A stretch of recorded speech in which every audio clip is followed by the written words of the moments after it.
buenas tardes. 18 de octubre del año 2023, día miércoles. Se acaba de sentir un fuerte sismo aquí en El Salvador, el Gran San Salvador, esperando que no haya daños materiales. Lamentable, ¿verdad? Pero así es la naturaleza. Vivimos en el país, en el Valle de las Hamacas, como se le conoce. Esta mediodía me acompaña ya muy conocido aquí en la radio, pero a nivel nacional también, y especialmente en San Miguel, porque es un migueleño puro, un aguilucho de corazón, como es el antropólogo, analista político y hoy candidato a diputado por el PCN, Marvin Aguilar Umaña. Bienvenido una vez más a cabina, Marvin. Gracias, un gusto. Saludos a tu audiencia. Así que si nos ven salir corriendo de repente a media grabación, pues vea, es porque está temblando. No, guardar la calma, ¿verdad? Cuando se no es que vamos huyendo de la policía. No, eso no. Marvin, vimos que venís de hoy de escribirte esta mañana. ¿Todo bien? Sí, entregamos la documentación.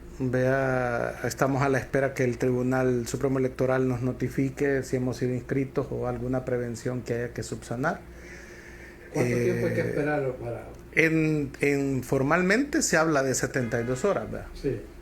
Pero el Tribunal Supremo Electoral puede decidir, ¿verdad? ¿Escribieron planillas completas? Sí, San Miguel tiene 5 diputados propietarios y 5 suplentes, entonces inscribimos los 10 en total, que serían, ¿verdad? Sí. Las 10 personas, un expediente por persona, entregamos la USB, que es donde van las fotos, porque sí, van las fotografías de los propietarios y solo va el nombre de los suplentes.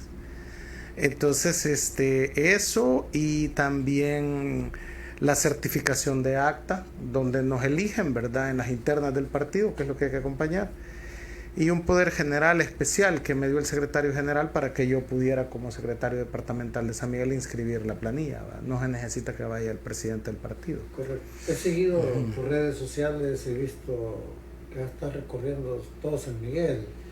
Eso causa cansancio, pero a la vez satisfacciones, tengo entendido. ¿Cómo miras que la gente está recibiendo a Marvin en las comunidades, en los cantones Oriente? Bueno, yo es la primera vez que soy candidato a diputado, sí, y por ser, digamos, bastante mediático, la gente me conoce, me identifica. Entonces sienten que tienen su propio analista ahí político en la comunidad cuando llego. Sí. Entonces se siente que en un set conmigo, en un programa, ¿va?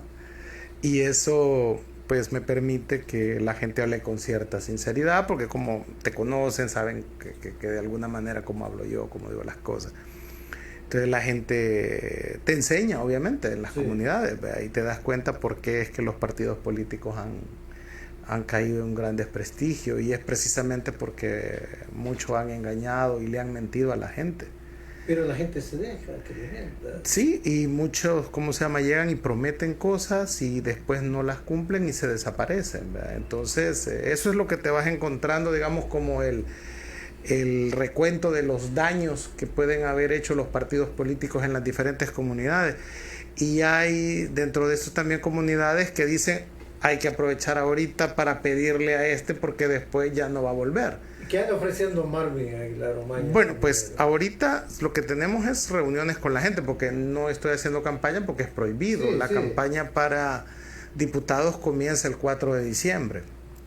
El 4 de diciembre. El 4 de diciembre. Hay ya partidos políticos que están en campaña en San Miguel o candidatos. ¿No andas ofreciendo láminas, cántaros? Bueno, no tengo dinero para eso. Entonces, todos los partidos políticos... tuve a don Joel, Marvin, el candidato a la presidencia por el Partido Arena esta semana. Anteriormente tuve a Chino Flores, a Manuel, pero todos me dicen que no hay dinero, están esperando que les paguen la deuda política.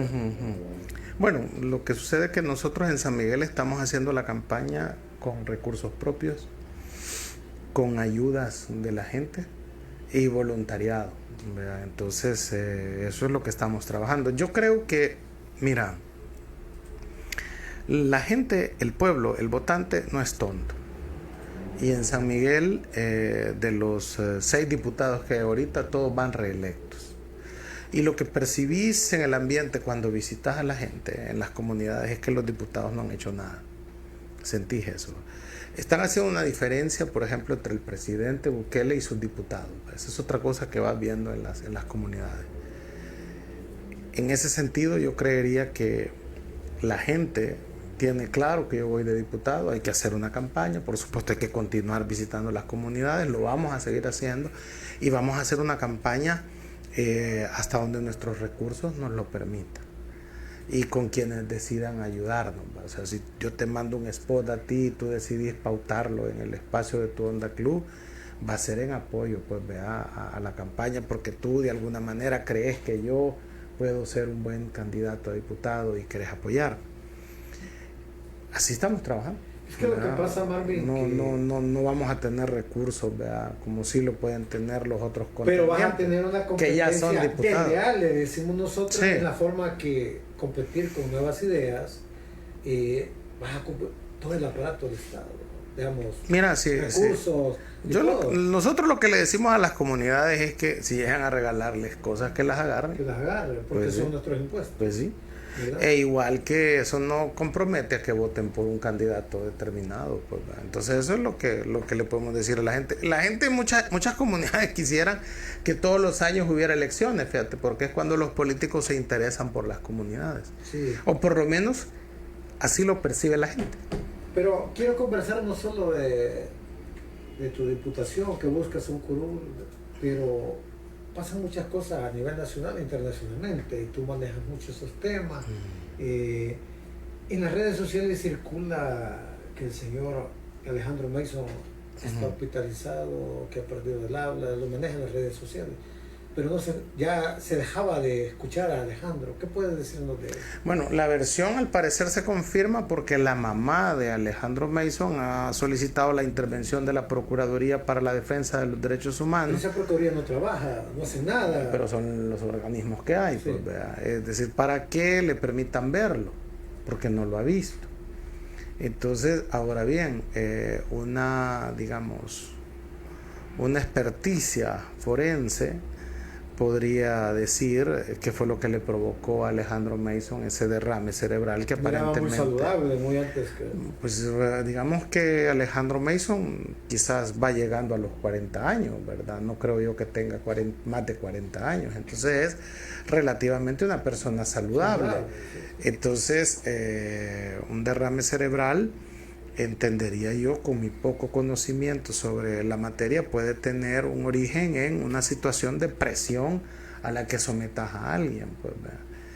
Entonces, de alguna manera hay que hacer una experticia, digamos, si se agrava o queda en estado vegetal, habría que determinar qué pudo haberle ocasionado eso. En las redes sociales escriben de todo, que lo han envenenado. Sí, claro, pero hasta que no haya, digamos, una especie de un examen forense o un examen de medicina, de médicos expertos en eso, que nos puedan decir qué le pudo haber causado. Solo que con certeza por eso sabía mucho. Por eso es que la mamá está pidiendo verlo, porque tú no sabes si tiene golpes, no sabes si, ¿cómo se llama? Si cómo está físicamente, si ha perdido peso, por ejemplo. Entonces, esas son circunstancias que lo pueden haber llevado a un extremismo físico y que pudo haberle provocado a cualquiera un infarto, un derrame, una, digamos, parálisis parcial o total, qué sé yo, ¿no? Generalmente es a presiones, sometido a altas presiones de estrés o un alto estrés, que puede provocarte, digamos, que tu organismo colapse, pues, sí. Y una de las formas de colapsar es esa. Marvin, también, bueno, yo me preocupo porque ya nos dimos cuenta que hay un nuevo presupuesto para el próximo año. Solo para terminar esto, y esto es lo grave de quien lo tenga preso, porque lo fueron a detener, pero nunca lo presentaron a los tribunales. ¿Verdad? ¿Cómo puede ser posible que tarden tanto en presentarlo a los tribunales? Nunca se presentó si estaba en una celda o a dónde estaba. Entonces, y hoy sucede esto. Es una gran responsabilidad moral y política, además de, digamos, verdad, de las dificultades judiciales que puede tener esto, haber detenido a alguien, nunca presentarlo a los tribunales y que se te muera o que le pase esto. Eso sí, pero igual hay 15 días para presentarlo a los juzgados. Exacto. Entonces, estas personas que operaron esta detención tienen ya de entrada una responsabilidad en eso. ¿Y qué habrá pasado con la persona que él denunció? Y quienes le ordenaron hacer esto a estas, digamos, policías, fiscales, qué sé yo, ¿no? Estos mandos medios también van a tener una responsabilidad. Y ojo con esto, porque Nuevas Ideas debe tratar de evitar parecerse a los últimos o los peores años de Arena, cuando aparece suicidado el Chele Torres y que nadie creyó que eso era un suicidio. Es más, una de las personas que se sale de Arena en esos momentos y se incorpora a ayudarle al presidente Bukele es el director general de Migración, ¿verdad? Porque el actual director general de Migración, porque era parte de la estructura del Chele Torres, y ve cómo lo tratan, ve cómo hacen todo eso. Entonces, en política debes de ser bien cuidadoso del poder que tenés, de los excesos que cometés, porque tarde o temprano vas a tener que dar explicaciones de eso. Y tenés a una mamá que sí, a pesar de todo lo que tú querrás que podamos pensar de su hijo, es su hijo y lo quiere. Sí. Entonces va a querer saber qué pasó. ¿Verdad? Entonces esa es una situación. Y la sociedad salvadoreña también, porque después que se empieza a divulgar la noticia en redes sociales y todo, te quedas, bueno, ¿y qué le habrá pasado? Claro, entonces estamos llegando ya a unos niveles de represión, de que matas a la gente. O sea, es decir, ¿qué es eso? Pues es decir, alguien me podría decir, sí, ya van 200 en las cárceles. No, pero estoy hablando de un acto que ha sido bien evidente, ¿no? Por denunciar corrupción. Por ejemplo. Pero las personas que él denunció, que ya no se escuchan. Ahora, hay una cuestión importante. Un encargado de seguridad no tiene los documentos, solo él. ¿Verdad? Él ha de haber dejado copias de eso en algún lugar. ¿Verdad? Y creo que esa es como por lo que se ha manejado esto con tanta cautela o discreción o secretismo, ¿va? Que es porque querían saber qué tanto sabía él, dónde estaba lo que él sabía. Aparte del aparato de seguridad sabía mucho. Con quién, por supuesto, pues se maneja la seguridad. Si es que para esto no necesita que nosotros seamos mal pensados o enemigos del gobierno, como podrán estar pensando algunos, sino que es el hecho de que cómo se manejan los temas de seguridad en cualquier país.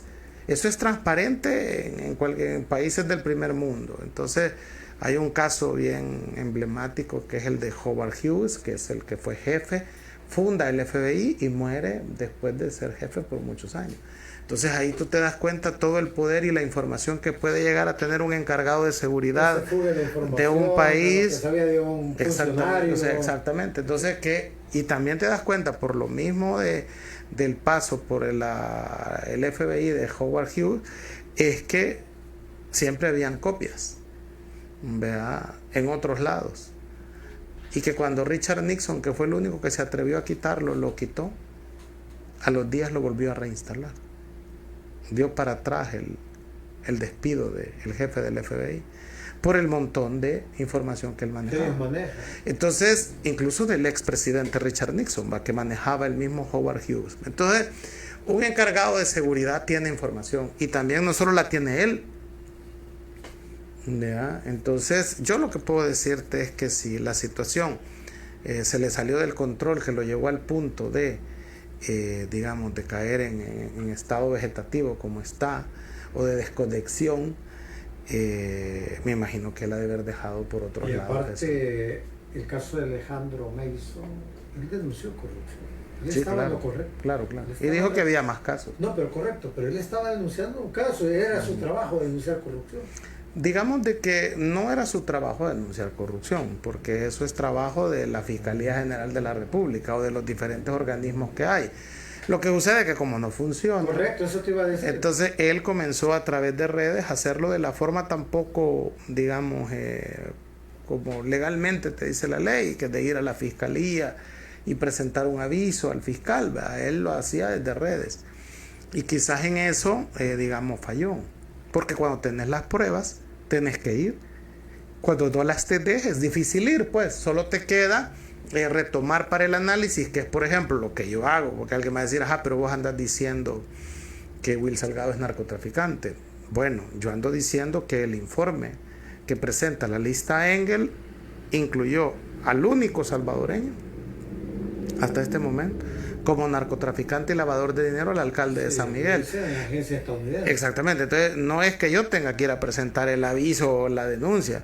Es la fiscalía quien tiene que investigar a la lista porque la lista Engel se ha hecho pública y viene hecho pública a través de un organismo oficial que es el Departamento de Estado de los Estados Unidos. Y cuando el Departamento de Estado de los Estados Unidos hace un informe, sí, claro, viene ya filtrado por agencias. Sí, claro, por la DEA. Por el alcohol y tabaco de Estados Unidos, por la DEA, por el FBI, por la Central de Empresas. Sí, claro, claro. Digamos, no es cualquier informe. Sí, es correcto. ¿Verdad? Entonces, cualquier fiscal en parte del mundo, bueno, voy a investigar a esta persona. Y si tú sos inocente, está claro, hay tú dos, te presentes, diga, mira, aquí estoy. Hay dos figuras ahí que operan, ¿verdad? Que es, por ejemplo, no lo han hecho. Hay dos figuras ahí que operan con este caso y es noticia criminis, que es que el fiscal, al escuchar la publicación de la lista Engel, debería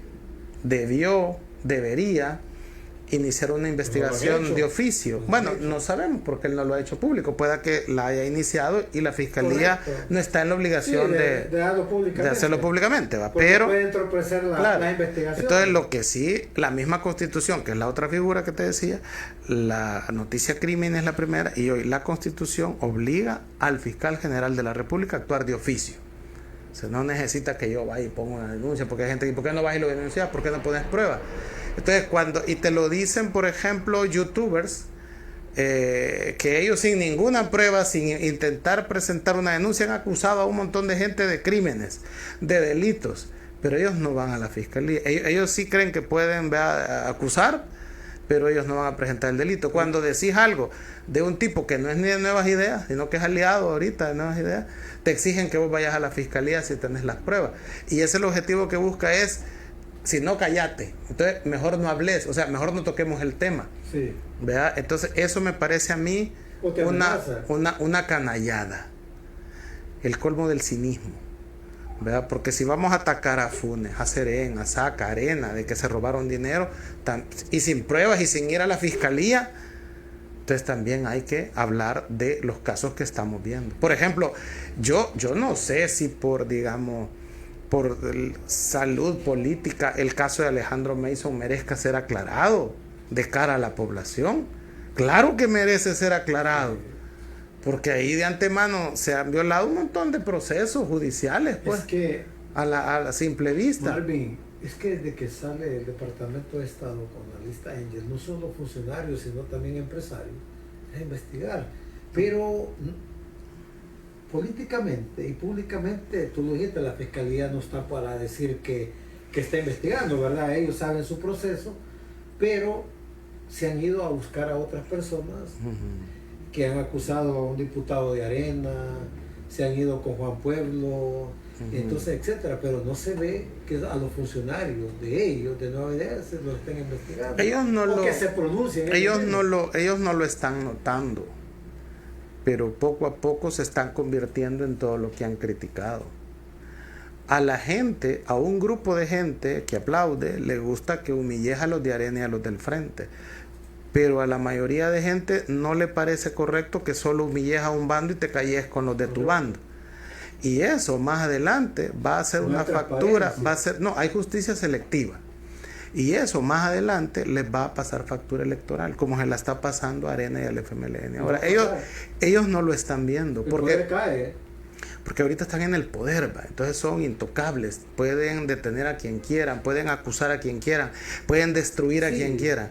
Entonces, en ese sentido, sienten que nunca se les va a acabar el poder. Exactamente. Pero como le pasó a Arena y como le pasó al Frente. A los mercados, te vas 20 cuadras de aquí del centro histórico, te vas a dar cuenta que Nuevas Ideas ya no es el 97%. Sí, pero como tienen el poder total todavía y cualquier situación se les facilita por ese mismo miedo, ¿verdad?, que tiene la gente. O sea, ellos pueden, como fue mi caso. ¿Tienen miedo pues sí, claro. No, pues sí, a todo el aparato estatal. Para callar y a todo el aparato estatal. Correcto. Que se te puede venir encima. Por ejemplo, me llama el jurídico del Ministerio de Cultura, el licenciado Luis Gerardo Cañada, y me dice: usted ya no trabaja aquí, váyase. Y si yo le empiezo a reclamar derechos y todo eso, me dice: mire, es que si usted sigue reclamando, voy a denunciarlo a la fiscalía. ¿Por qué? Por plaza fantasma. No, Entonces un tema laboral lo está volviendo penal, lo está torciendo y lo vuelve penal. Vaya, en tiempos normales eso no lo podría hacer.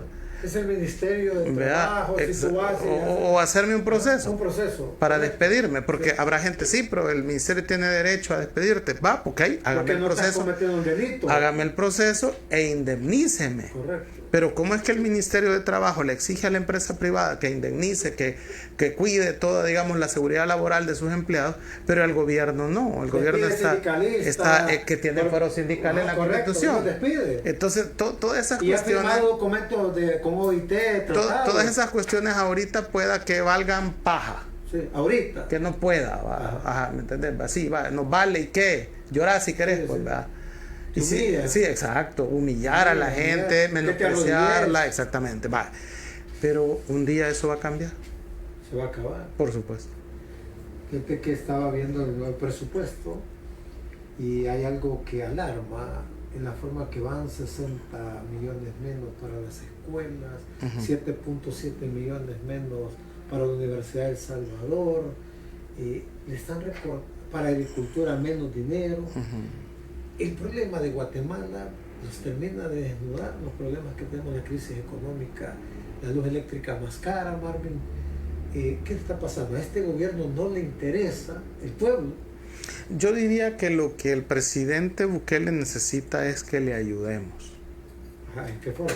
Mira, todo eso se vislumbra una gran crisis financiera para el Estado en los próximos años. Por eso no está mal que él vuelva a ganar, vos. Mira la cuenta que te voy a sacar. 23, 24, el 26 hay que pagar 2.200 millones de las pensiones, ¿verdad? Sí. Al siguiente año, 27, hay que pagar lo de los letes y setes, sí, que son 2.500 millones. Sí, millones. 2.500. Y luego la deuda, que creo que es el 25 de los eurobonos, sí, 800 millones, sí, ¿verdad? Vale. Solo ahí son más de 5.000 millones. ¿De dónde va a sacar ese dinero? El que esté ahí de presidente. Entonces yo no sé si vos le preguntaste a los dos candidatos que has tenido aquí de dónde van a sacar ese pisto. Yo les he preguntado. ¿Y qué se va por lo menos el chino, para empezar, dice que ellos como partido tienen dinero. ¿Hay dinero del Estado? Y me dice, sí hay dinero. Pero, no, pero es que la recaudación oscila, no, correcto, pero, entre 6.500 a 7.000 dólares. 7.000 millones. Ajá, pero espérame. Están agarrando dinero de las AFP. Han agarrado dinero de la banca. Es que mira, el problema de que ves de que está agarrando ese dinero es porque nadie le presta. Correcto. Porque nadie le presta al gobierno. Desde ahí puedes ver el diagnóstico. Entonces, del país. Pero porque nadie le presta. Una mala relación, no hemos, no tenemos básicamente las condiciones. Básicamente es por dos cosas. La primera es por el Bitcoin. Correcto. Y la segunda es por el estado de inseguridad jurídica que hay. Que a ti te llevan preso, al final resulta que no habías hecho nada y te liberan y no tenés ninguna que reclamás, qué hacer. A mí me despiden y me amenazan con meterme preso, sí, ¿verdad? Si voy y reclamo mis derechos. Entonces, ¿qué clase de país estás construyendo con esas inseguridades que estás pasando por encima de la gente? A eso se refería el embajador de Estados Unidos, William Duncan, cuando dijo, es necesario que volvamos a la seguridad jurídica, que dejemos ya el Estado de Derecho, precisamente porque toda esta situación hace que la gente pues solo esté sobreviviendo. No, pero te quiero preguntar, Marvin, tú que manejas entonces un plan económico para sacarnos de la pobreza, que es el tema en cuestión, necesita que la gente se sienta segura, pues, y no segura de las pandillas, también segura de los policías y de los militares y del gobierno, pues. Entonces eso genera, quieras o no, una especie de halo de temor que anda ahí en la gente, pues. Si él vuelve a ganar, se reelige, o si gana un nuevo partido político, ¿de dónde van a obtener dinero? Sí, esa es la pregunta que yo te decía, que si se la hiciste a los candidatos. Pero están ahorcando al pueblo. No, pues sí, eso siempre va a ser así. Están ahorcando al pueblo, ¿verdad? El empresario no ha sentido... Sí, él lo traslada. Claro. Dependemos de una moneda, porque claro, tenemos una moneda propia. Pero entonces la pregunta es, ¿y de dónde despegamos económicamente? Entonces ¿Me puedes decir de dónde podemos despegar? De la agricultura. Mira, hay una cuestión... Pero lleva menos plata.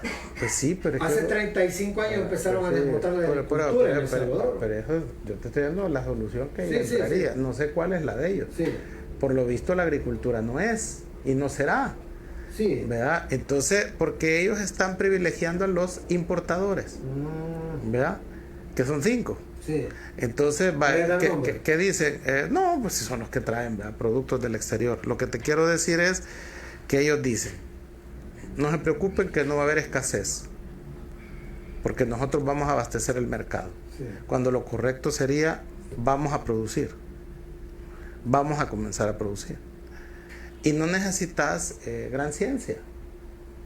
No sé si tú te has fijado, por ejemplo, aquí en Cojutepec, que cuando vas ves las ventas de naranjas, te has fijado que incluso es un patrimonio bien típico de Cuscatlán, de Cojutepec, que el jugo de naranja.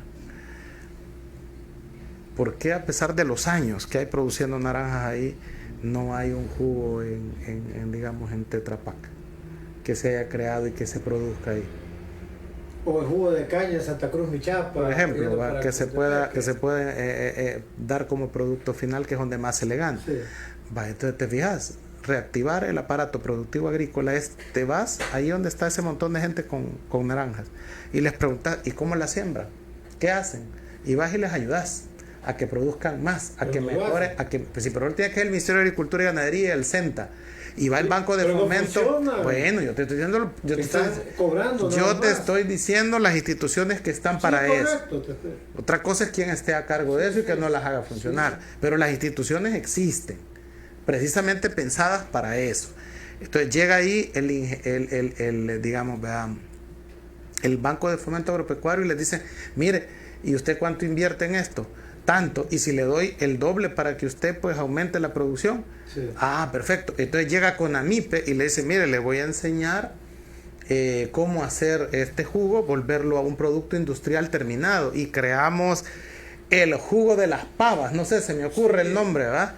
¿Me comprendes? Sí. Y entonces, ¿y qué es lo que estás marca haciendo? Propia. De ahí de Cuscatlán, porque ¿quién no ha probado las naranjas o el jugo de naranja de Cuscatlán?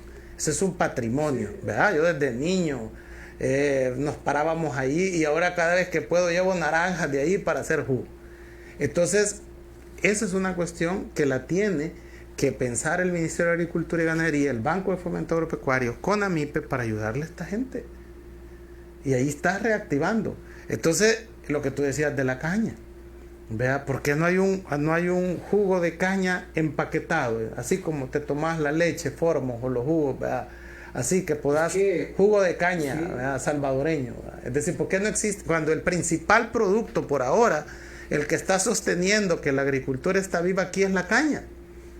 Entonces tú te preguntas, ¿y esto que lo estamos discutiendo aquí en esta mesita, no lo discuten allá en sus grandes escritorios de planificación en el Ministerio de Agricultura y Ganadería? O si lo discuten, no les interesa. O te pueden decir, no hay dinero.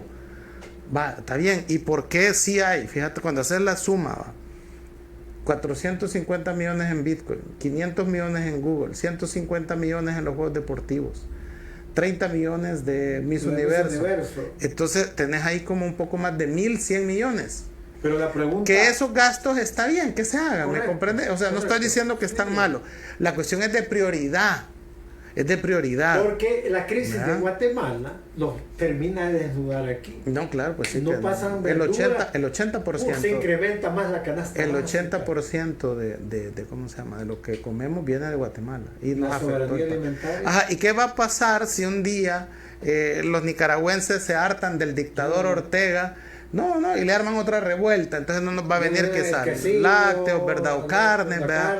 Entonces, es decir, o los hermanos hondureños. Entonces, decir que no es culpa del gobierno es no utilizar la palabra correcta. Marvin, es que no es culpa del gobierno. Oíme, es cierto, no es culpa del gobierno, es responsabilidad del gobierno enfrentar esa situación. Pero no lo está enfrentando. Bueno, ellos dicen no le estamos asegurando la tortilla. Y cuando te digo exacto. la tortilla, sí, la comida. La comida del salvadoreño lleva menos presupuesto. Claro. Está viendo de Guatemala el cambio climático. Entonces tenemos que comenzar a convencer al gobierno que hay que invertir en agricultura, en rescatar el aparato productivo agrícola, con una primera fase, aspirar a producir lo que comemos, que se llama seguridad alimentaria, y una segunda fase que es soberanía alimentaria, que es producir más, que es lo que hace Guatemala, que produce tanto que hasta nos puede vender. Igual que Nicaragua, por ejemplo. A pesar que hablan de esa dictadura, todo, pero le apuestan al agro. Sí, no, claro, pues garantizan su alimento. Pues sí, es que es lo que es, o sea, es la que, India.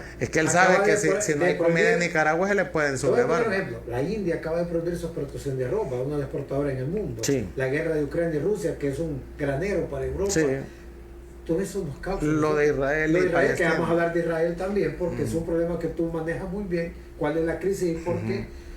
Pero garantizarle al salvadoreño menos educación.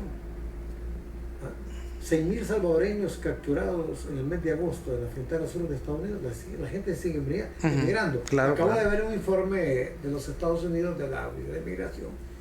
300.000 personas de todo el mismo han sido detenidas en las fronteras de Estados Unidos. Sí, claro. ¿Qué está pasando? No, pues sí, es que la situación económica está complicada. Aquí no te están garantizando un trabajo digno, no te están garantizando educación, entre comillas, seguridad, pero a ver para quiénes, porque el pueblo sigue denunciando hoy, ya no hay violaciones de las pandillas, todo, pero siguen habiendo violaciones, siguen habiendo homicidios. La droga, se dicen algo ahí que se sigue manejando en algunas cosas. Aquí lo denunció Marvin Reyes, miembro del Sindicato de Trabajadores de la Prensa, que la droga sigue caminando en los barrios. ¿Quién controla eso? Sí, no, claro, el narcomenudeo continúa. ¿Quién lo controla? Y algo, bueno, se suponía que eran las pandillas las encargadas. No, pero ahora que no hay pandillas. Es que tú no sabes si es que no hay pandillas las pandillas que controlaban el narcomenudeo han evolucionado a proveedores de droga nada más. Es que mira, vamos a ver, el mercado de la droga aquí es rentable, ¿verdad? Entonces, un pandillero dedicado a eso no necesita extorsionar. Más cuando necesita mejor ponerle atención al negocio del narcomenudeo. Que y creo Estados Unidos dice que más incrementado el paso de drogas también. Acordate que las pandillas van a evolucionar, pues, ¿verdad? Ya no las pandillas tal cual las conocíamos se han desarticulado, eso es cierto. Tal cual como las conocíamos, ¿verdad? Pero esas pandillas los jefes, la gente que han evolucionado, porque el narcomenudeo continúa vigente, ¿va? Continúa operando. Entonces, ¿quién está detrás de eso? Quizás los mismos de siempre, ¿va? Pero ya no como pandilleros, sino que ya como narcomenudeadores, ¿va? Más encargados de eso. Estaba claro para la DEA que las pandillas trabajaban para el narcotráfico. Si bien en El Salvador no hay cárteles como tal, sí hay operadores logísticos de los cárteles de Colombia y de México, que son los que utilizan nuestro territorio para pasar la cocaína que va en ruta hacia los Estados Unidos. Y se ha incrementado desde Estados Unidos. Exacto, entonces de alguna manera aquí necesitan operadores, ¿va? Y el pago que hacen los cárteles de Colombia y de México a los operadores de logística de la droga en El Salvador no es dinero, es droga. Les pagan con droga. Les pagan con droga. Entonces, esa droga tiene que ser distribuida en El Salvador para generar ganancias. Es lo que hace. Entonces, ¿qué es lo que ves entonces en realidad? Ha aumentado el consumo de drogas en el campo, que antes no era como muy común. Entonces, y parece ser que nadie hace nada por controlar eso, ¿verdad? Entonces, habrá que regular eso más adelante, como lo ha hecho Canadá, como lo ha hecho Estados Unidos, como lo ha hecho México. Regularlo prácticamente. ¿Quién controla los cielos de El Salvador, aéreo, el mar? La droga. Bueno, o sea, es decir, es que... ¿Será que estos carteles... Que ellos tienen dos rutas. Tienen la ruta marítima y tienen también la ruta terrestre. Pero ¿quién controla en El Salvador? Bueno, las pandillas trabajaban para ellos en eso, ¿va? Lo que pasa es que depende, o sea, no podemos, bueno, yo no estaba ahí, no te puedo decir. No, correcto, pero lo que yo entiendo por informes de la DEA que ellos hacen públicos es el hecho de lo que hay, cómo operar. Es decir, la empresa criminal llamada narcotráfico tiene como 4, digamos, tentáculos. Uno es la narcopolítica, o los narcopolíticos. Los otros son los narcoempresarios, ¿verdad? Que son los que le lavan, los que trabajan, los que montan toda una infraestructura económica para lavar dinero o para operar el dinero que tienen ya los narcos. La tercera es precisamente quienes se encargan del narcomenudeo y que son también su ejército, porque son los que van y ajustician al dealer que no les ha pagado, al dealer que les está estafando, ¿verdad? Ese es otro. O la competencia. O las competencias que puedan surgir, va a controlar las calles, pero calles del narcomenudeo. Sí. Y la cuarta son los operadores, los que trafican, el narcotraficante, el que traslada la droga, ya sea por tierra, o ya sea por aire, o ya sea por mar. Entonces estos 4 tentáculos que trabajan para el mismo, que en este caso, según la DEA, sería el cártel de Sinaloa, ¿verdad? Por eso es que ves que en El Salvador no hay guerra de cárteles, ¿verdad? Como hay en México, porque aquí todos trabajan para el cártel de Sinaloa. Entonces no se están peleando eso, ¿verdad? Digamos, quién es el cártel mayor, sino que todos trabajan para un mismo jefe, y lo que hay son acciones de la policía que va capturando pequeños, digamos, operadores del narcotráfico, lavadores, etcétera, y que van surgiendo otros.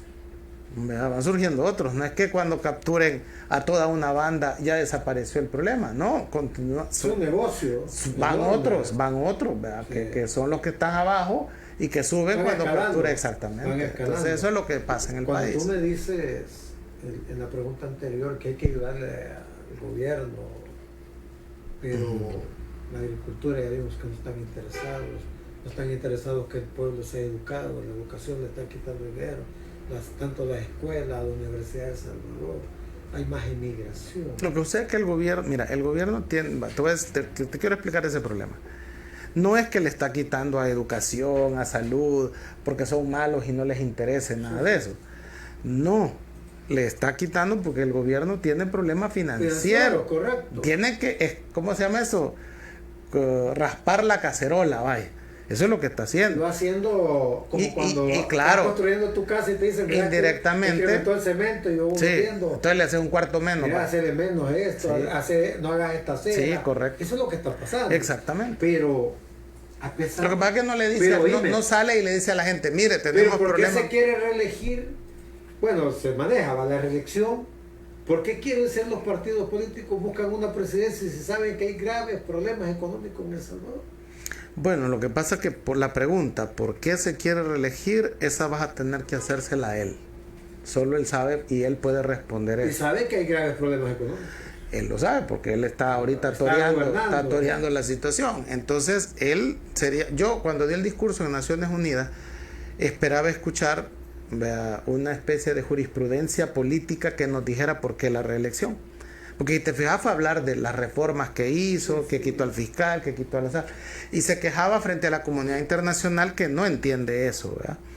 Entonces el punto es que ahí hubiera explicado, y me voy a reelegir por eso.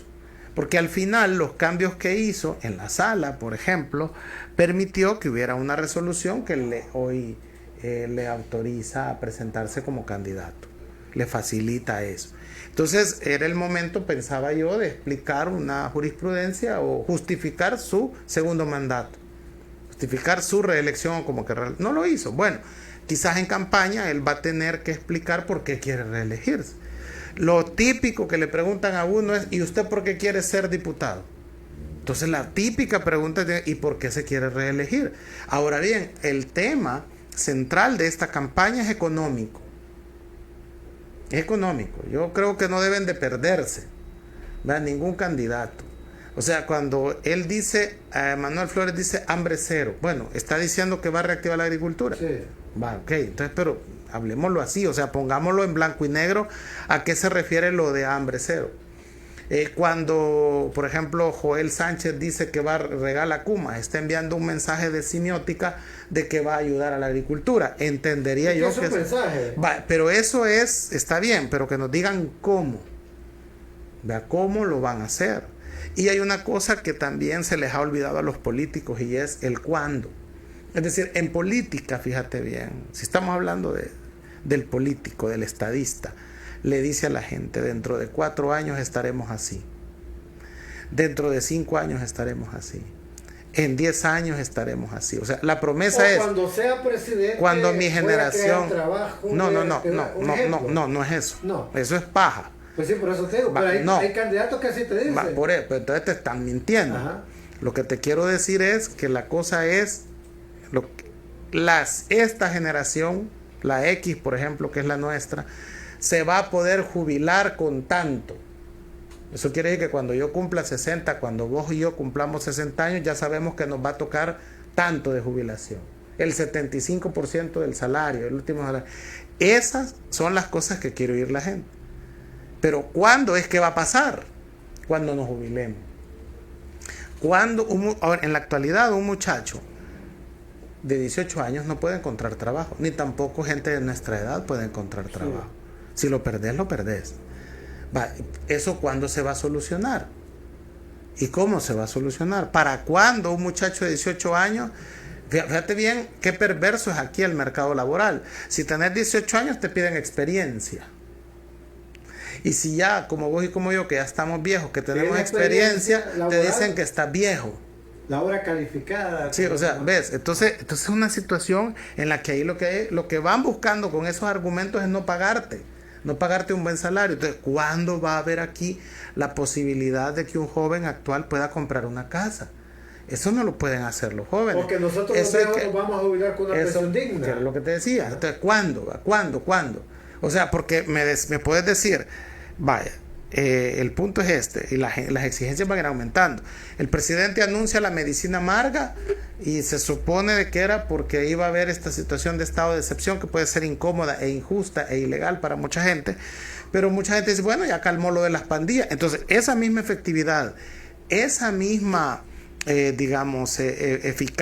eficiencia que se demostró con el tema pandillas, también la debe de tener para la economía. Entonces, ¿cómo es que puede resolver esto, pero ya no puede resolver esto? Entonces, ese va a ser el gran debate, creo yo, en esta campaña. Debería de ser. ¿Y cuándo podemos decir que vamos a tener las cosas más baratas? ¿Cuándo podemos decir, o cómo podemos decir que te va a alcanzar el salario? Entonces, para mí ese es el tema. ¿Verdad? Yo ya te dije, mi solución es comenzar a reactivar el aparato productivo agrícola, pero no solo es la tierra, o sea, fíjate bien, no solo es la cuma, es la agroindustria. No, es la agroindustria. No, es la agroindustria. No, es que eso es para la producción, pero lo que te estoy queriendo decir es de que no hay que sacar naranjas, hay que sacar jugos de naranja también en Tetra Pak, crear ¿me entendés? El producto que es una pequeña empresa, que tenga ganancias, no necesitas una gran fábrica como que fuera Molsa, que venga la lata como Petit, que venga como la lata de Coca-Cola, por ejemplo, sino que se empiece que ahí de eso hablamos cuando decimos producir lo que nos comemos. ¿Verdad? Y eso es agroindustria. Con eso vos empezás a generar un dinamismo en la economía que te va a ayudar a salir del productos locales. El tema de la remesa. Mira, por ejemplo, 8,000 millones dicen, ¿verdad? En remesas. Te vamos a creer que todo es remesas que vienen de familiares a familiares, ¿verdad? Porque también hay un estudio que el narcotráfico utiliza el sistema de remesas para lavar dinero. Entonces todavía no sabemos cuánto es de esas remesas lo que el narcotráfico, lo que le queda. Entonces para mí, y parece ser que a nadie le interesa aquí averiguar eso. Entonces hablemos de esto. El Banco de Fomento Agropecuario debería de tener una sucursal en línea, una agencia en línea, donde el que está allá en Estados Unidos pueda solicitar un crédito y pagarlo él, para que aquí su familiar pueda poner una tienda, pueda poner un car wash, pueda poner un salón de belleza, pueda poner lo que va para lo que alcance el crédito, sembrar la tierra, comprar vacas para vender leche. Entonces, eso serían remesas productivas, ¿verdad? Y que a ver que le diga el familiar, mira, Víctor, ya no te voy a mandar pisto, te voy a mandar para que pongas un negocio. Sí. y trabajes. Porque te estás gastando el dinero. Ah, porque solo mandame. Bueno, sí. Pizza Hut, pollo Está bien, campero, está bien, mandame, Ajá. pero te voy a mandar para que trabajes y ya puedas ir vos con tu propio pisto y tu propia ganancia a donde querrás. Porque va a envejecer la persona que está allá, va a haber un momento, va a enfermar y va a dejar de mandarle. Lo que sucede es que no ha parado esa venida de remesas porque se van. Sí, todos los días. Sí, exactamente. Entonces, eso es una especie de perversidad económica que le beneficia a todos estos negocios que se ven, digamos, donde vas a comprar, donde terminan las remesas, les beneficia que este ciclo no cambie. O sea, más gente naciendo, más gente yéndose, más remesas llegando. ¿Ves? Entonces, eso solo beneficia a los que manejan ese mercado donde te vas a gastar las remesas. Entonces, y nos seguimos animando a los salvadoreños que están allá a que tengan ¿Qué se puede hacer desde la Asamblea Legislativa? Leyes. Hablar de lo que estamos hablando. Leyes que favorezca. para fomentar esto. ¿Se puede? Sí, claro, por esto supuesto. no lo hacen. Bueno, mira, yo no sé si es que no se les ocurre o tienen miedo de proponerlo o les han dicho cállense y no Pero es que hablen. el nombre que les han puesto, De puchabotones. Ajá. Sí, claro. que no leen, que no estudian, no leen. Sí, claro. ¿Es cierto? Bueno, veremos O les ordenan, veremos que qué voten dice por lo la que digan. gente, veremos qué dice la gente en esta elección, ¿va? ¿Qué opina la gente de eso? Porque también tenemos que ser realistas, Víctor. Si la gente le vuelve a dar, como estaba diciendo ahí la encuesta de la UFG, 60 diputados, ¿qué puedes hacer? Si la gente así lo quiere. Entonces hay que estar preparado para eso también, ¿no? Pero saben ellos lo que les dieron. Bueno, Pagar préstamos, pero si no más sabrán, problemas, si no sabrán, ya se enterarán. Esto puede ser un arma de doble filo. Pues sí, pero ¿y qué vas a hacer? Vea, lo que yo estoy haciendo en este momento es mi parte. Tu parte. Si la gente no sale a votar y no va a votar, o la que vota por ratificar el estado de cosas en la que estamos, pues bueno. Pero no veo Marvin, no problema. se ve una arena como antes, en campaña dinámico, o se ve, con todo respeto, don Joel Sánchez, un candidato opacado. Bueno, escribía en ese día que estuvo aquí, no se ve un Chino Flores, una fuerza del FMLN. ¿Quién va a financiar Sí. el FMLN? Dicen que no tiene Lo que dinero. pasa es que ellos están todavía, hay una crisis moral en estos dos partidos políticos por los años de su gobierno. Eso no me cabe la menor duda. PCN, de pesos. Lo que pasa es que el PCN gobernó hace 40 años. O sea, ya Y secuelas. que estés hablando Y vos secuelas. de que el PCN es culpable de No, pasó pero hace digo, 40 el años. PCN El también PDC gobernó hace 30 30 años. años. Entonces, es decir, Por el es norte. una cuestión, No, ¿verdad? pero que- lo económico, bueno, el PCN todos sabemos que hizo escuelas. Ujú. Sí, ¿verdad? claro. Eran otros tiempos, ¿verdad? Pero por supuesto. Tiempos de conciliación. Sí, decía mi abuela. sí, claro, eran otros tiempos y era otra forma de hacer política. ¿Cómo miras al PCN que Lo que sos pasa, parte hoy en Oriente? lo que pasa, Fuerte. mira, el PCN, vos le darías como partido de gobierno la alcaldía o el Ministerio de Educación a un enemigo político. No va. Vos no mirás a Nuevas Ideas proponiendo a Héctor Silva de candidato a alcalde. No. El, A PC Marvin Humay. el PCN hizo eso. Le dio el Ministerio de Educación al doctor Herrera Rebollo, que fue alcalde de San Salvador. Sí. ¿Y sabes por quién fue alcalde? Por el Partido Demócrata Cristiano.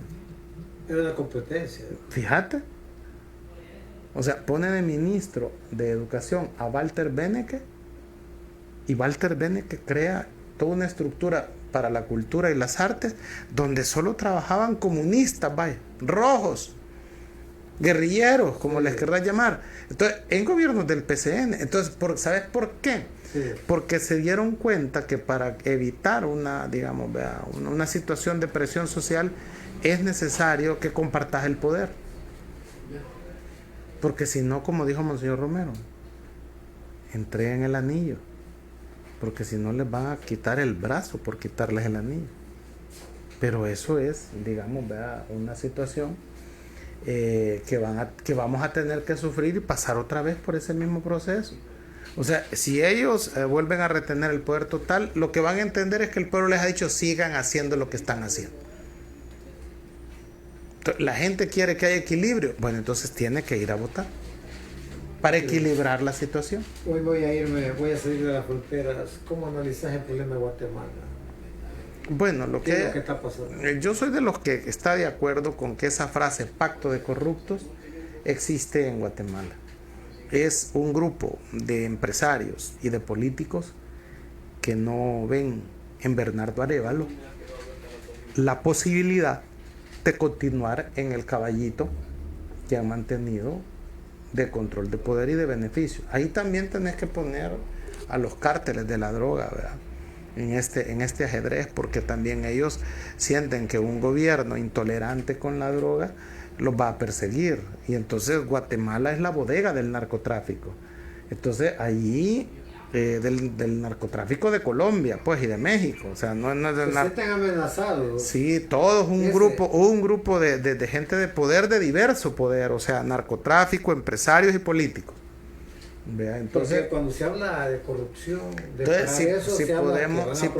si podemos evitar que llegue al poder este tipo, ya, pero ya es una manera cínica, ¿me comprendes?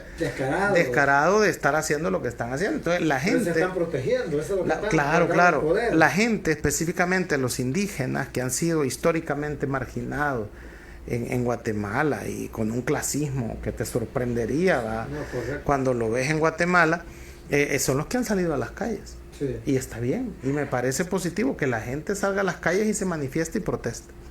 ¿Vea? O sea, yo creo que finalmente Bernardo Arévalo va a llegar al poder. Esperemos que no llegue con una sed de venganza, que le impida poder organizar a Guatemala. Yo te voy a decir cuál es la mejor forma de contestarle a alguien que te ha hecho daño. Es no siendo como él. Es no siendo como él. Y para eso necesitas mucha madurez política, mucha entereza personal, ética, una serie de valores que te digan, bueno, tú a mí me metiste preso, ¿verdad? Me golpearon, perdí el trabajo, perdí mi casa, perdí mi empleo, jugaste con mi comida, ¿verdad? Entonces yo no voy a ser como vos. Podría hoy ser como vos, pero no voy a ser. Buscar una reconciliación. Por eso es que yo diría que a todos los involucrados en corrupción durante este gobierno no hay que perseguirlos. Ser un reflejo en no hay que perseguirlo. Con el tiempo es posible cuando la gente se hastía de eso. No hay que perseguirlo.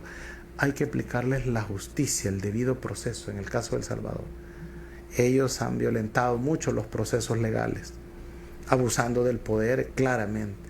Todo aquel que ha abusado del poder no hay que perseguirlo y colgarlo de un palo. No, hay que aplicarle a él el proceso. Hay que hacerlo pasar por el proceso que él por el proceso que no nos hicieron pasar a los que nos violentaron nuestros derechos. Correcto. Que para ellos es fácil, váyase, ya no lo queremos aquí. Pues sí, pero y mis años de trabajo y mi indemnización, lo que es la ley, mire, si está peleando esas babosadas, lo voy a meter preso. No, no es así. A ellos hay que procesarlo, hay que hacerles el proceso, ¿verdad? Para que ellos se den cuenta, que lo aprendan como es. Y ya cuando ya no tenés el poder, eso duele, fíjate. Eso duele. Sí, porque ya no tenés cómo defender. Es correcto. Es una doble moral. Y queda en evidencia que actuaste mal, que abusaste del poder. ¿Qué pasa en Israel con los palestinos? Mira, lo que está pasando ahorita es la guerra de Benjamín Netanyahu, ¿verdad? Él ha armado eso ahí precisamente para evitar que lo procesen por casi como más de 10 casos de corrupción que tiene y para mantenerse en el poder. Hay gente de sangre. O sea, la gente debe entender que lo que hay allí es una acción política del primer ministro. Antropológicamente. A eso se debe que Biden haya tenido que viajar hasta Israel porque no le contestaba el teléfono. Entonces fue a decirle que está bien que se defienda, pero que no que va a arrasar con Palestina, que es lo que está haciendo en estos momentos. O sea, y si me lo hablas desde el punto de vista teológico, es que ahí por ejemplo, cuando la tierra prometida, no, pues sí, que ellos en el pueblo escogido de Dios. Inglaterra. Pues sí, pero pues sí, pero ese es como uno de los, mira, aquí con el tema de Palestina, Israel, mucha gente aquí dice, hay mucha falacia, iglesias, pastores, que Israel es la tierra santa, que ahora que ataca entre comillas Hamas a Israel, todos contra apoyar a Israel, pero Israel a diario mataba a Palestina. No, pero es que vamos a esto, o sea, Israel tiene derecho a defenderse. Sí, correcto. Israel tiene derecho a existir. Pero que agreda. Vea, tiene derecho a existir.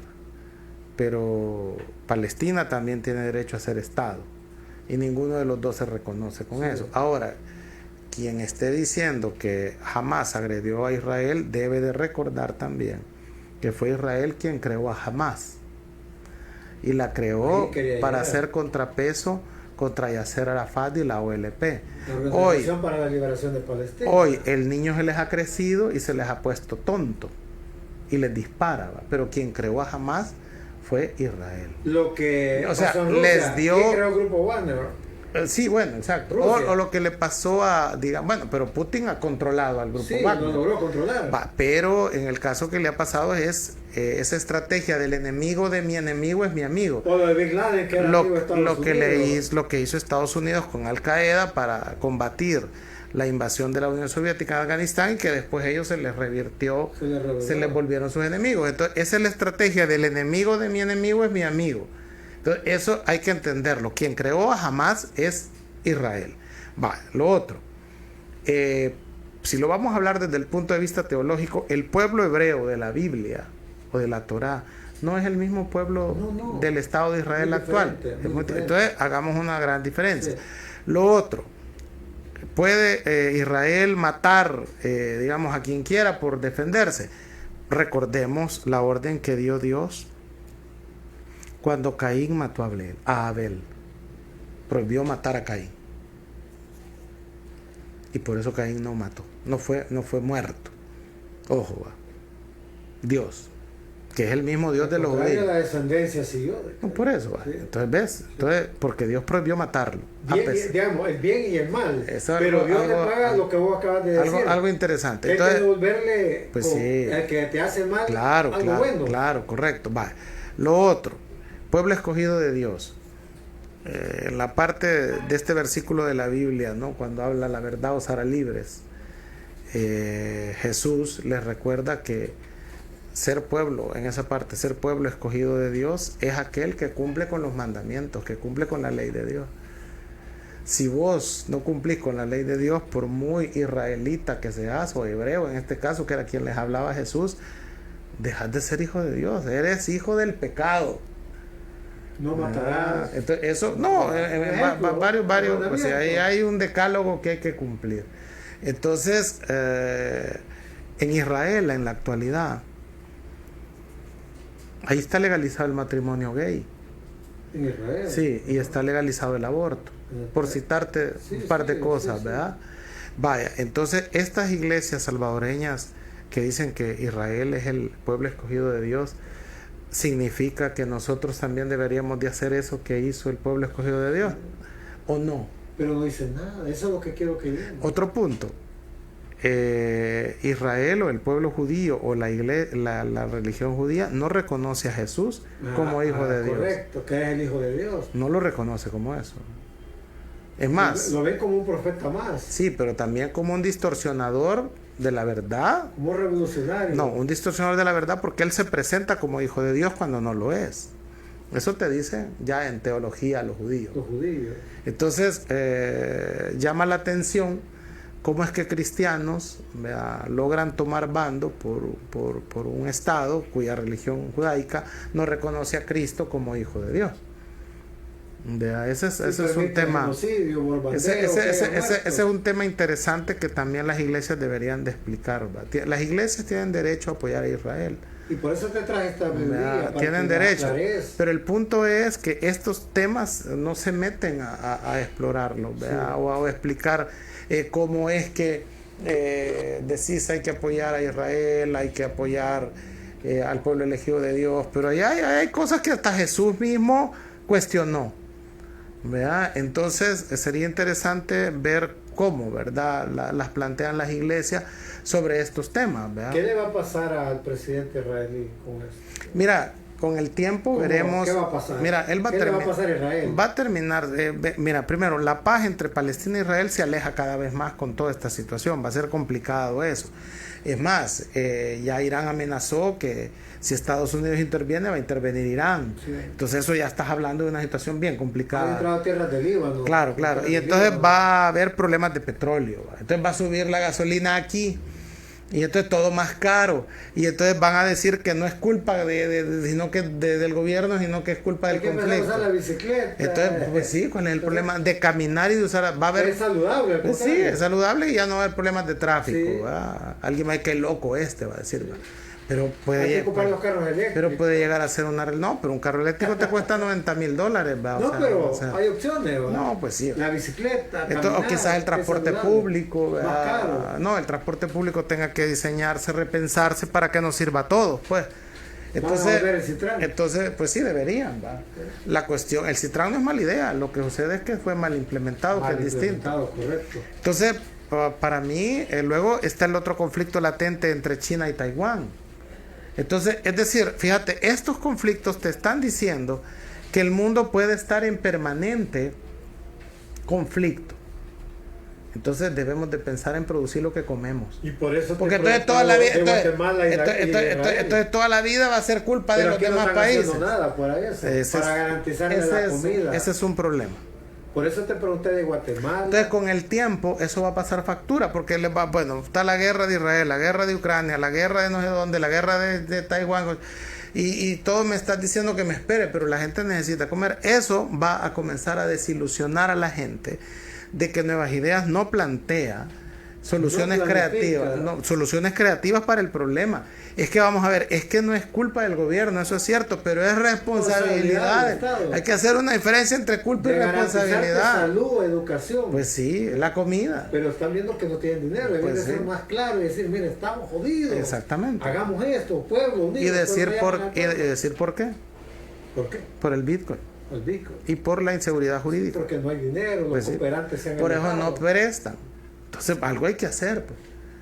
O entonces, vamos a estar esperando hasta que el Bitcoin valga $100,000 para tener ganancias. Si ahorita hay 1.900.000 personas en estado ya de hambruna, como dice un organismo, esto va a incrementar entonces. Sí, claro. Porque no hay una política va a haber que esperar entonces qué hace la población. Pues se muere de hambre. Bueno, pero es que puedes hacer. ¿Qué puedes hacer? Ellos son los que tienen. Ellos eligen. Exactamente. Despertar. ¿Está dormido el pueblo? Yo creo que hay esperanza en la gente de que el presidente Bukele les puede solucionar los problemas. Todavía tienen esperanza en eso.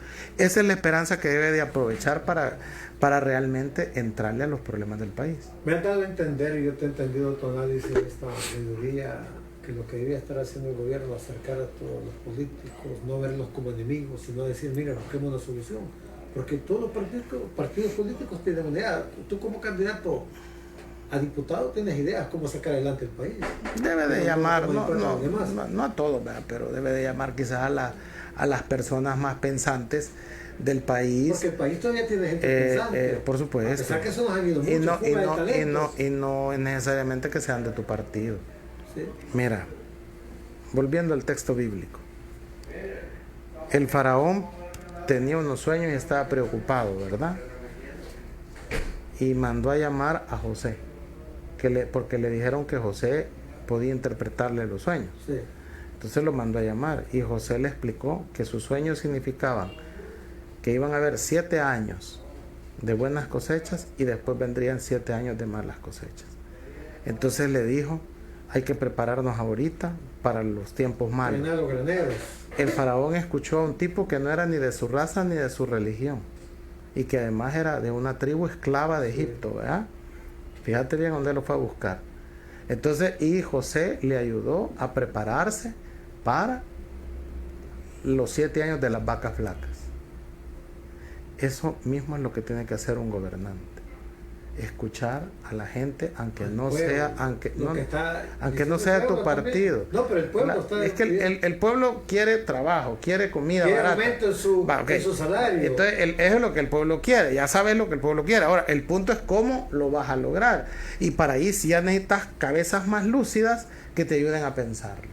Aunque no sean de tu partido, aunque te digan las cosas que te molestan. Porque si solo te aplauden, si solo te dicen lo que está bien, vas a ir al fracaso. Jeremías dice, siguiendo con el texto bíblico, que lo más fácil de corromper en el hombre es su corazón. Por eso dice, maldito el hombre que confía en otro hombre. O idolatra a otro hombre. Eso es lo que pasa. ¿Ves? Jeremías. Entonces, y bueno, yo parezco pastor, dicen a veces algunos amigos. Pero es un análisis, fíjate que lo que pasa es que yo me sirvo de estas metáforas. Que ataquen los troles. Me sirvo de estas metáforas bíblicas porque los salvadoreños se declaran 90%, ¿verdad?, cristianos. Sí. Entonces yo creo que ser cristiano no solo es decir del diente al labio. Soy cristiano. Eso es ser sepulcro blanqueado. Sí. Sino que uno no es lo que dice, uno es lo que hace. Y ahí la gente que dice que es cristiana tiene un gran decálogo de cosas por hacer y no hacen ni nada. Ni pillo, decía mi abuela. Iba a decir una mala palabra. Iba a poner un ejemplo. Estaba ya enojado. Porque ya me enojaste. Sí, pero por ir cerrando. O sea, los vamos a mandar a todos al carajo. Hay muchas sectas religiosas que decimos que somos cristianos, pero es uno de los países más violentos, que siempre estamos en conflicto, que los gobiernos, los políticos se aprovechan del pueblo, chambrosos, infieles, violan niñas, etcétera, lo que pasa. Y somos cristianos, laicos. Sí, pues sí. Entonces, ¿qué es lo que pasa? Doble moral se llama. Doble moral. Por eso tenemos los políticos que tenemos. Doble moral, triple moral. Por eso, pues sí, eso ganan. Por eso ganan. Por eso es que ves que en mi pueblo hay un señor acusado de narcotraficante y tiene la cara dura de presentarse de candidato. Todavía. Y habrá gente que votará por él. Marvin. Sin cuestionarse esa cuestión de moral.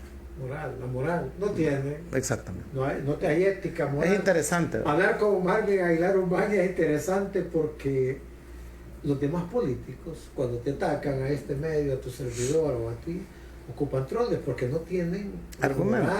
Hablando de la moral, la ética de confrontar y de decir, confrontemos a un diálogo, vamos a tal radio, nuevas ideas, Marvin, ¿en qué? No lo hacen. Sí. Entonces contratan troles que gastan millones en publicidad para atacarte, defenderse, hablar que este país es la Suiza Centroamérica, bueno, entre comillas, ¿verdad? Es bonito, que es mi universo, aquí se paseó, pero no fue a visitar las colonias más marginadas por años en El Salvador, esperando, Marvin, volverte a tener muy pronto porque hablar de temas... Ya que viene la campaña.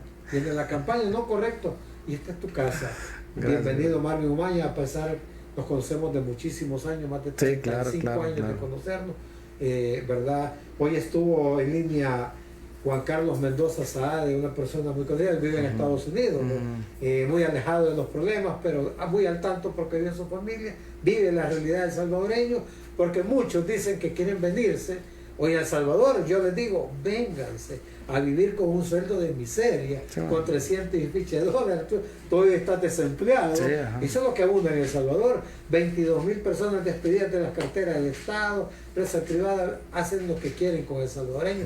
Marvin, estos últimos 3 minutos son para el pueblo de San Miguel. Agradecerte a tu Onda Club, por darme... ya no es tu Onda Club. Se llama Tu Onda Club, una radio de tu estilo. Ok, está bien. Entonces, ¿qué le habías cambiado nombre? No. Jamás. Entonces, 8 años de estar en línea. Agradecerte el espacio y siempre voy a estar aquí cuando me invites. Y conversar un poco de todo. Algunos dicen, todos alocados. No, es la realidad lo que le pasa a esa vez. ¿Qué es lo que le espera al nuevo presidente o el que siga? Problemas y problemas, porque hay que pagar millones y millones de dólares de deuda.